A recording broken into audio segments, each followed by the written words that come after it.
Today's episode of Daily Variety is presented by City National Bank, proud sponsor of Power of Law, where the entertainment industry's most influential dealmakers take center stage. City National Bank provides specialized financial solutions for entertainment lawyers and firms, so you can navigate complex deals with confidence. Learn more at cnb.com/entertainment. City National is a subsidiary of Royal Bank of Canada, member FDIC.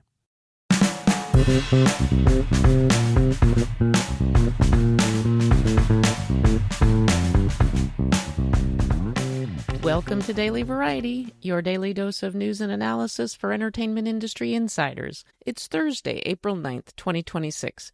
I'm your host, Cynthia Littleton. I am co-editor-in-chief of Variety alongside Ramin Satuda. I'm in LA, he's in New York, and Variety has reporters around the world covering the business of entertainment. In today's episode, we'll hear from Variety's Brent Lang and Elsa Keslasi on the Cannes Film Festival lineup, which was announced early this morning, Los Angeles time. And then we have, as promised, highlights from Variety's invitation-only Power of Law breakfast that was held April 8th. But before we get to all that, here are a few headlines just in this morning that you need to know.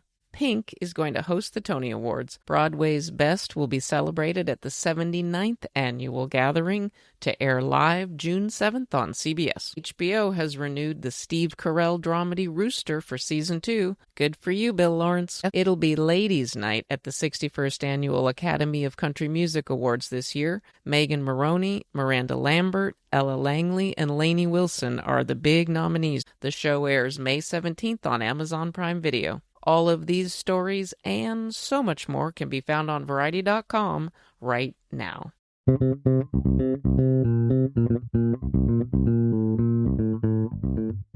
And now it's time for conversations with Variety journalists about news and trends in show business. Variety's Brent Lang, our executive editor, and Elsa Keslasi, our international editor based in Paris, join me to break down and analyze the Cannes lineup and what it all means for the few dozen films that have a golden ticket to the world's most prestigious film festival. Brent Lang and Elsa Keslasi, thank you so much for joining me. Big morning, Cannes lineup announcement. Hi, good morning.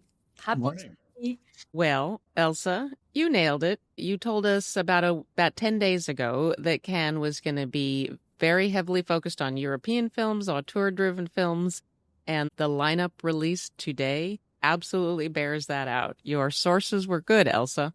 What do you make of this lineup? It's always difficult to say on paper because sometimes on paper everything looks amazing. You've got those big names and big cast, and then the movies can be disappointing. And this year could be the opposite. I think a lot of people looked at the lineup and they were like, "Oh, there's so many Europeans. Where is Hollywood?" And I'm not interested in those French movies or whatever. But they can be very good. And we saw last year Sentimental Value, Secret Agent, Jafar Panahi's movie. You know, there were so many foreign language movies that turned up in the award season and were even nominated for Best Picture at the Oscars. Brent, do you think that the festival is your sense that they're trying to make a statement about the importance of auteur-driven cinema? No, I think it has more to do with sort of what's going on in Hollywood right now, which is that there just aren't, studios are so consumed with franchise-type films. The timing of Cannes in May means that the studios that are in the Oscar race and that do have more director-driven movies are a little hesitant to put them out in the public square that early when they need to kind of keep momentum building towards awards season. I do think that Elsa is absolutely right that the movies that you end up talking about a lot of times are not the ones that have big stars. They're more indie, they're more European. However, there is this whole kind of economic thing around Cannes, and I think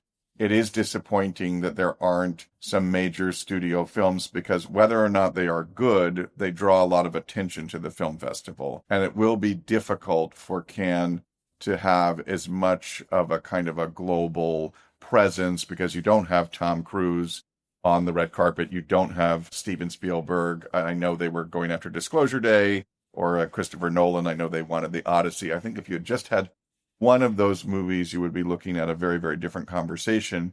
But when you're kind of looking about the brands and the fashion and the business that goes around Cannes, I think there is going to be a little bit of disappointment about this lineup. Elsa, your story mentions that it is a nearly unprecedented number of French language films, which for the Cannes Film Festival is an interesting development. What do you think is going on there? Yeah, I think that we are seeing France really rising as a creative hub for the industry, but also a financing hub, because as we know, France has a lot of subsidies, a lot of producers and distributors, agents who are really scouting the world, looking for the next gems, backing auteurs. So we're really seeing that taking shape. And I think, we were talking earlier about the Oscars, Joachim Trier's movie, Sentimental Value, Secret Agent, Jafra Panahi's film, all these movies had French financing.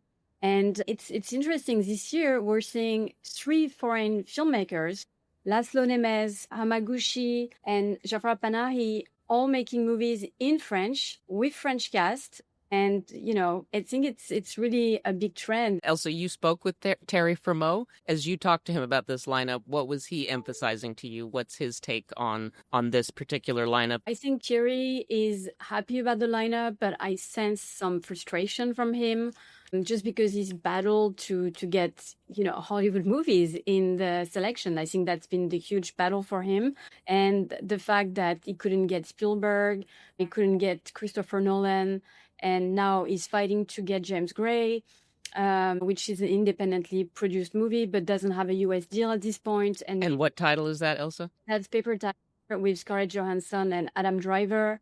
So he's trying to get that one, and it would be like the one big American movie, even though it's independently produced, but it would be like the one big American movie in competition, because you also have Ira Sachs, but it's a more indie movie. So it's frustrating for him to have to battle as much when you see that in the last few years, so many Palme d'Or contenders ended up in the award season. Just a couple of years ago, Anora, ended up, taking so many Oscars. So there is a path from Cannes to the Academy Awards, but every year is like a new beginning for him. It's like you start from zero, and it is frustrating for him. I mean, all due respect to James Gray, who is a wonderful filmmaker, and Ira Sachs, who's a great filmmaker.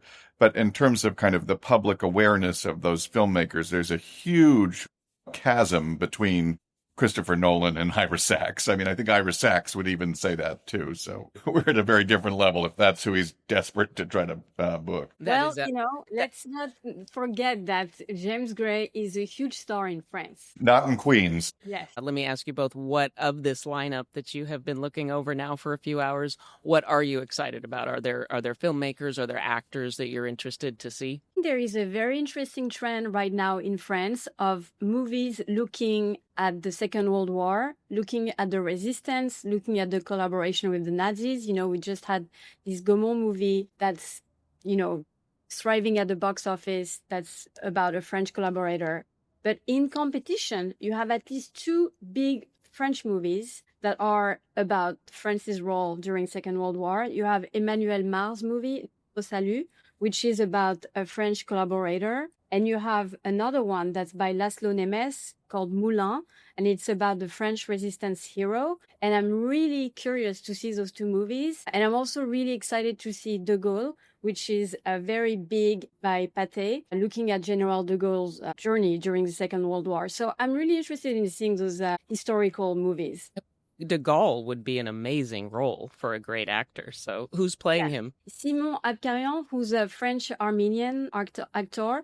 And the movie will be a lot about the French resistance. And so you're going to see a lot of fresh faces playing resistance. And it looks really amazing. And I just think it's great that France is making those big historical movies. Brent, what about you? For me, I mean, there are definitely a lot of movies that, despite being cruel to him, I suppose, I really am excited about Ira Sachs' movie, which is a queer New York musical. And I do think he's a brilliant filmmaker. It's called The Man I Love. I'm also very interested in Asghar Farhadi's French language film, Parallel Tales. I think that'll be really good. Pedro Almodovar is returning to sort of Spanish cinema after doing an English language film with Bitter Christmas. really interested in that. Nicholas Winding Refn has a film called Her Private Hell. I think he's a very interesting filmmaker who kind of lost his way, so I'm interested to see if he comes back strong. And then there are two docs that sound really interesting. This Steven Soderbergh documentary on John Lennon and a Ron Howard doc on Richard Avedon. So I think those also sound really, really fascinating to me. Thank you very much for getting up early and working hard on this lineup. You'll be at it in the Quaset in just a little over a month. And, no matter what the lineup is, it's the Cannes Film Festival, and that's always a very special time for Variety. Thank you. Thank you, Cynthia. Thank you. Yeah, somebody has to do it. Somebody has to be brave enough to go to the south of France.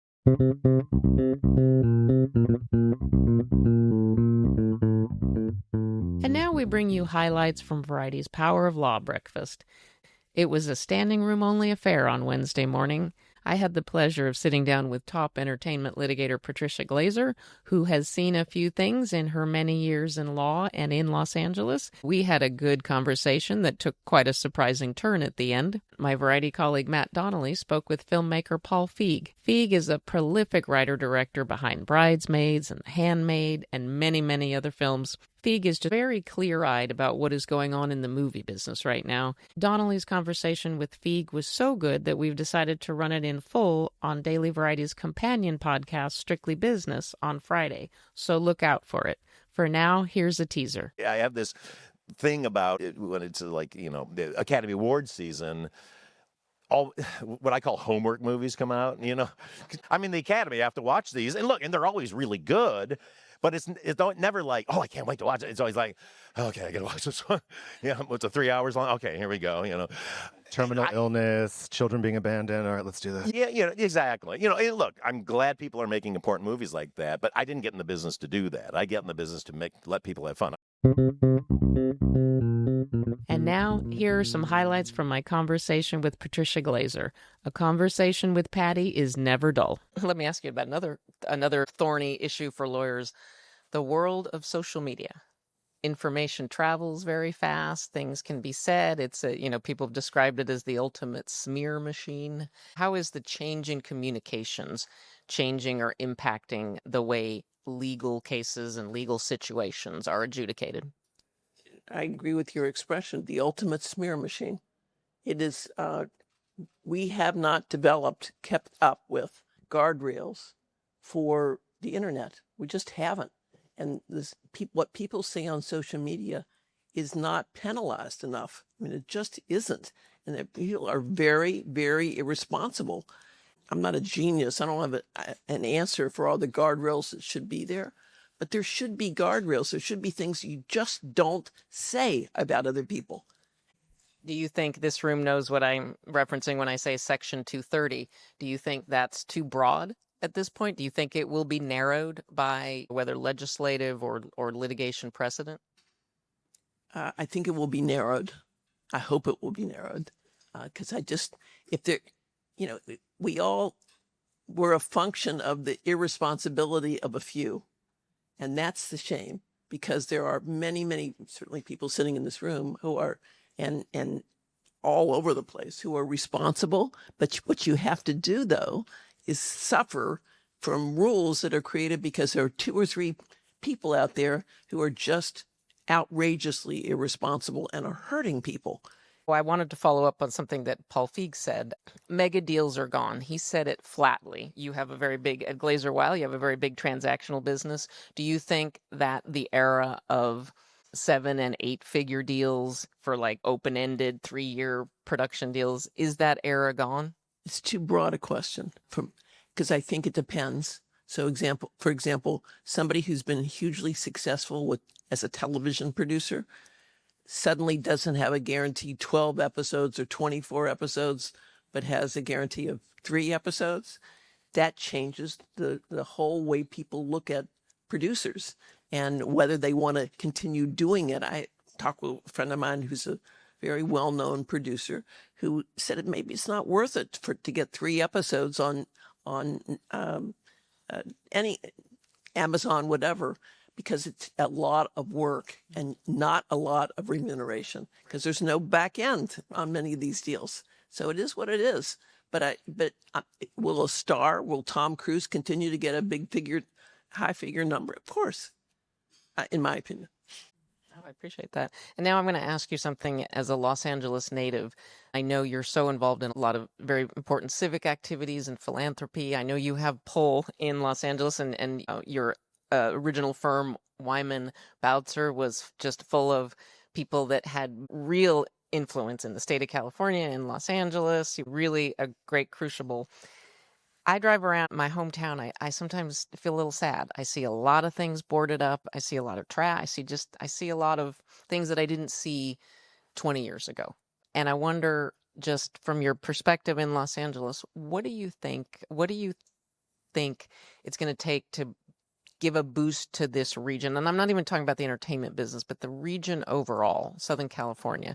Well, first of all, I think that we need to listen to each other more. Not yak, not overwhelm people, not scream at people. We need to listen more. Put that aside. We need some better politicians. And I'm sure, I'm offending somebody. But we're going to keep this nonpartisan, but I think, yes, some leadership is needed. We need a new mayor. We need a new governor, in my opinion. And we need new ideas. And I'm not pessimistic. I actually think the trash downtown will be cleaned up, even though it looks like dump trucks have literally dumped trash in the streets in Los Angeles, which is horrible to see. And you say to yourself, well, why can't we just have somebody adopt that block and keep that block clean, one at a time? But there's just so many ideas that aren't being pursued, and we have so much bureaucracy and so many rules that are just impossible to even begin to comply with. Having said that, in the law, I can tell you that Los Angeles is one of the last vestiges of a meritocracy. I've said this over and over again. It doesn't matter who your family is. It doesn't matter what club you belong to. If you're perceived, underline the word perceived, if you're perceived as good, you can be hugely successful here. That's a nice thing. That's a good thing. And that makes Los Angeles different than a lot of other, whether it's New York, San Francisco, Atlanta, Washington, D.C., Phoenix. It's different there. I'm really proud of that here. Well, I do not want to end on a pessimistic note, and I really do feel like these 2 years to the Olympics are going to be a great runway. Can I do a plug for Casey Wasserman? He's going to do a terrific job. He needs all of our help. Given the dynamics around Casey Wasserman, and he certainly has definitely held on to that LA 28 role, what is it that you're seeing that makes you feel like he needs all of the support in this room? What is it that you think that people are missing in terms of fixating on him having been part of the Epstein files? He wasn't part of the Epstein. I mean, there are 2 emails, guys, 2 emails, and he wasn't attacking young women. He wasn't sleeping with young women. I think he's gotten such a raw deal, and we are so quick to judge. Oh my goodness, his name is in the Epstein files. What, twice? And did Epstein apparently do some really horrible things? Yeah, he did some horrible things. That doesn't make Casey did horrible things. So for the LA Olympics to be successful, we all need to support Casey. I think he's a terrific executive. I think he knows a tremendous number of people, and he's pulling things together. And I think he deserves our support. Patty, thank you so much for articulating the case. Appreciate it.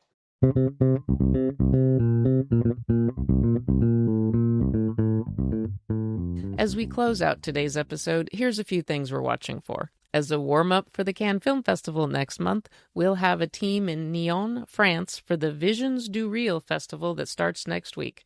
We'll produce 3 digital dailies out of the festival starting April 17th. Don't miss my colleague Emily Longaretta's interview with the Pit star Noah Wyle. They discuss the storyline on the Pit this season that involves ICE agent entering the Pittsburgh Trauma Medical Center. And Wyle talks about how he feels about the pending sale of Warner Brothers to Paramount Skydance. And don't miss my colleague William Earle's story about a trend in horror movies that he spotted. The issue of social media content moderation and the humans that do this work are cropping up as characters in films. It's a statement about our times for sure. Before we go, congrats to Liza Burnett-Pfefferman. She's been named Chief Communications and Marketing Officer for Anonymous Content. She most recently headed communications for Paramount Cable TV operations and MTV Studios prior to last year's sale to Skydance. Before that, Pfefferman worked in PR for Radius TWC, Samuel Goldwyn Films, and The Weinstein Company. Thanks for listening. This episode was written and reported by me, Cynthia Littleton,